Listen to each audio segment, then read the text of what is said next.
What's up, guys? Welcome back to the channel. Here we are with another reaction video. Why so many CEOs are from India. Before we dive into this, make sure you guys subscribe, ring notification bell, get a video a thumbs up, and let's dive in. Google, Adobe, Microsoft, and IBM are all run by people who grew up in India. The latest to join these ranks is Twitter CEO Parag Agrawal, who took over from Jack Dorsey. People originally from India make up 1% of the total US population, yet about 6% of Silicon Valley's workforce. So why are there so many tech CEOs who hail from India? When Satya Nadella took over as CEO of Microsoft in 2014, the company was in bad shape. Bill Gates was reportedly an angry and difficult boss. His successor, Steve Ballmer, apparently wasn't any better. Microsoft was also a dinosaur. It had failed to innovate. For example, it lost the smartphone battle to Apple. Along comes Nadella, an engineer who rose through the ranks of Microsoft to become the CEO. Nadella changed the culture of the company. He made it clear anger and yelling weren't welcome. He also sought to make Microsoft relevant. We now need to make Microsoft thrive in a mobile-first and a cloud-first world. Under his direction, Microsoft moved its software to non-Windows devices and expanded its cloud business, Azure. That innovative spirit of problem-solving was bred in his native country. India is home to nearly 1.4 billion people. It's the second most populous country on Earth after China, and is expected to overtake China as the most populous country in a few years. Although India has made remarkable progress, poverty is still a major challenge. Nearly a quarter of the population lives below the poverty line of $1.90 a day, according to the United Nations Development Program. They face corruption, poor infrastructure, and limited opportunities. So they learn to be resilient, adapt, and overcome endless obstacles. This leads them to be problem solvers, a key asset in any corporation. I feel like anyone who put it in an environment where you have to, adapt, where you have to be resilient, where you have to figure things out, you become a problem solver. You learn how to adjust, and then putting those skills to work in the tech world, you're going to be extremely valuable. As the new CEO of Microsoft is, right? Where it seemed like Bill Gates started becoming angry, where it seemed like Steve Ballmer was an angry boss. He came in and he created a different culture. He created a culture where that anger and yelling was not welcome. He also modernized Microsoft. He understood they had lost the smartphone war, but he started putting their software on non-Microsoft devices. So he adjusted. You know what I'm saying? He solved problems. That's incredible. Sundar Pichai has had to solve many problems after taking over at the helm of Google in 2015, at a time when big tech is being scrutinized over the power they hold. He became the archetype of a kinder, calmer, gentler leader in tech. Pichai earned an engineering degree at one of the Indian Institutes of Technology. The IITs are kind of like the Indian equivalent of MIT, with an even lower acceptance rate, reportedly of 1 or 2%.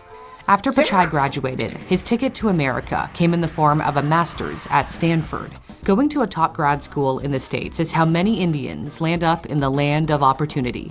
They appear to follow this well-trodden path. They did their undergrad at a great school in India, got a master's in the US, where they studied STEM, science, technology, engineering, and mathematics. They got the formula down. You feel me? Get that bachelor's degree in India, which you get it at a IIT with an acceptance rate of 1 to 2%. That's wild. So if you get in there, you have to be extremely smart or extremely resilient and be extremely great at problem solving. So get your bachelor's degree there. Then come over to the U.S., get your master's degree, which I'm sure is no problem. You got your bachelor's degree in India, IIT especially.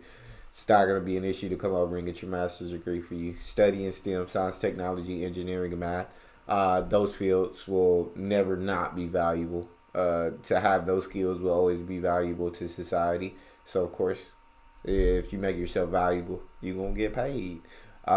They figured out the formula. More than half of all international students in America pursued a STEM degree in the past academic year.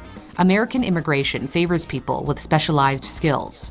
After Pichai graduated, he went on an H-1B visa to work at consulting firm McKinsey. The H-1B allows American companies to employ foreign workers, many of whom are in IT-related fields.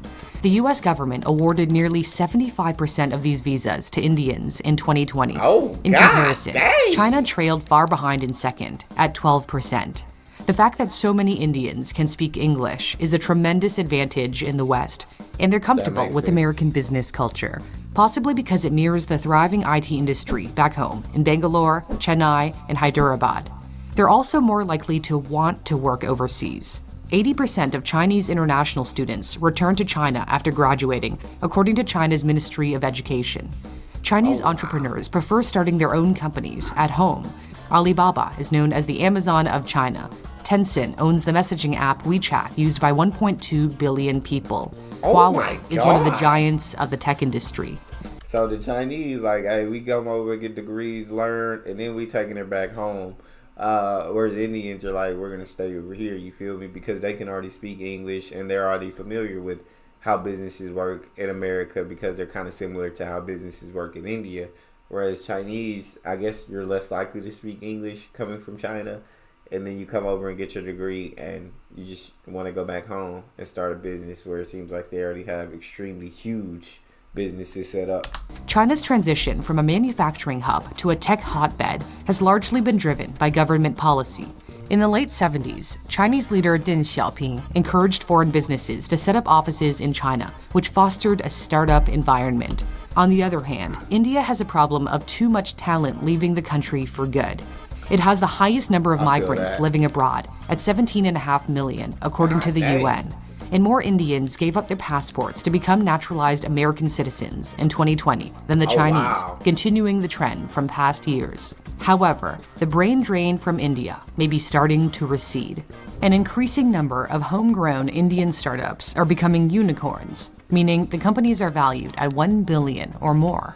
The data platform Traction tells Newsthink India created 47 unicorns in 2021, a significant jump from the 17 in 2020. Yeah. Just looking at this graph, you can already see the huge trend. It's changing. You can already see the shift.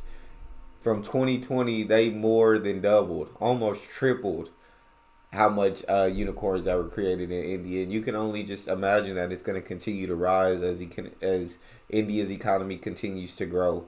And as they grow, there's going to be less and less Indians that are coming over and wanting to stay in America. And no, they're going to be keeping their talent in India, because now they can get, I'm guessing they're going to get paid more to keep their skills in India, right? So because they're providing value, and with value comes money. Whereas I'm sure that value in the U.S. was worth more because the economy still wasn't there in India. But as it continues to rise, the economy will be there for India to be able to pay their talent what they're worth. And so they're going to be more likely to stay, I'm sure. And even less in years past. The tech ecosystem is being bolstered by powerful investment firms such as SoftBank that have been pumping money into Indian startups. But in order to entice more people to remain in their native country, salaries will have to catch up with those in the West. The average American tech worker earns around $98,000 a year, according to the online recruiting platform Dice. Tech salaries in India vary greatly, but the job site Indeed pegs the median salary at $20,000 US, going up to as much as $33,000, which makes them some of the top earners in their country. Yeah, so right now that's definitely a huge difference between the pay in America and pay in India for, it seems, the same job. But still, far less than what they'd make in the States.